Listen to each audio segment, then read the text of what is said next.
We're going to buy this shawarma with this Bitcoin. You ready? There are three things going on in this video. One, Pierre Poilievre must necessarily have Bitcoin, and by extension, his campaign accepts donations via Bitcoin. Two, the owner of this restaurant must necessarily have Bitcoin, as he accepts Bitcoin. Number three, Pierre Poilievre is exploiting the fact that people who have Bitcoin, who got it through getting into Bitcoin at the right time, and now have a lot more capital, are an open target for him to exploit, to get money from, to completely milk. His entire inflation talking points are only partially correct if you have an undergraduate degree of economics and how central banks work. A more sophisticated understanding would tell you it's more complicated than he's presenting. We know that absolutely it's the case that Pierre Poilievre is exploiting a commonly held view of people who supported Bitcoin early, which was that the Bank of Canada cannot be trusted, that central banks cannot be trusted, that our national sovereign currency, the banknote of Canada, is not a reliable source. Sorry, that was a baby chipmunk in the background there. Now, there are people who made a lot of money by investing in Bitcoin early, and then people who got in later got trounced and lost a lot of money, and are still holding on to a currency at the level that it's at when they bought it at 60,000 USD.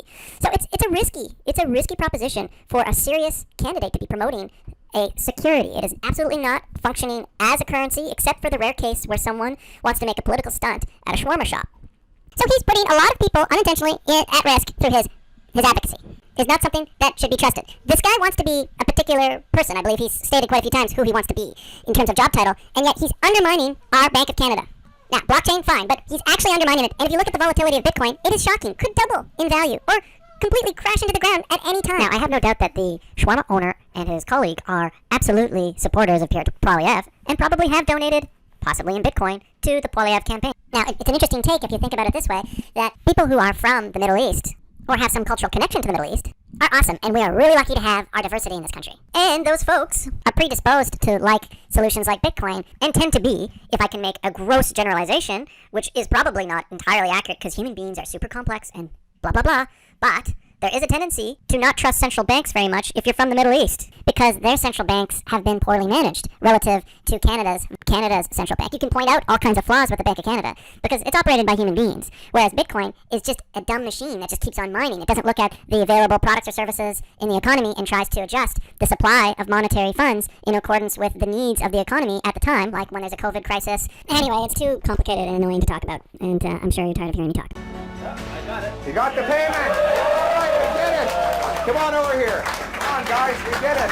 We bought the shawarma with... Now look, I think Pierre Poilievre is probably a fairly nice person. I can see that. He's a genuine person. At least that's what he's presenting.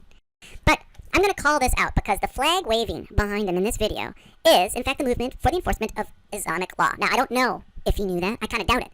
I think it would be a bad faith argument for me to point this out, but someone has to point this out. I don't think we have that many journalists left. The economy, the economics of being a journalist are pretty limited in this country. You can't really make a living doing journalism unless you are well backed by parents and you have a spouse that can afford to support you in your endeavor to be a journalist. Rigorous journalists would not have caught this.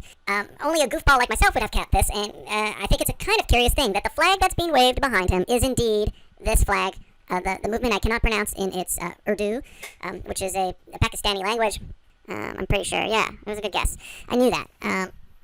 So, so I don't know what to say about it. I really don't know what to say. There's a lot to unpack in life. I'm fully aware that you can wave a flag and not necessarily represent that movement intentionally. It can be an accident too. I know for sure it's no accident that what Pierre really wants from you is Bitcoin.